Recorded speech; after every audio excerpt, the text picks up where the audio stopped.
Армысыздар, тағы да мен, тағы да стройкамен. В общем, жігіттер бітірді. Сылап цементпенен тегістеп берді әдемі. Қазір көрсетем соны.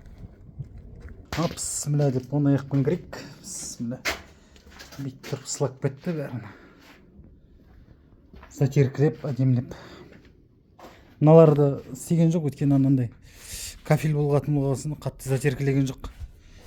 Қалды сонымен. Мына бөлмелер енді базар жоқ, затеркілеп кетті. Болашақта есте болады, анандай пластмасс нелерді ойып салмай тұра тұру керек екен. Тек проводтарды қалдырып кету керек екен. Ондайды білмейді екенбіз. Енді бәрі ана қайттан шығару керек болды. Мына бізде орта.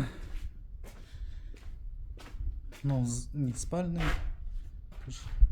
Мынау екінші спальный. Бәрі керемет шыққан, балдарының қолдарына дерт бермесін. Чептекс болған жоқ. Лазермен атқасын.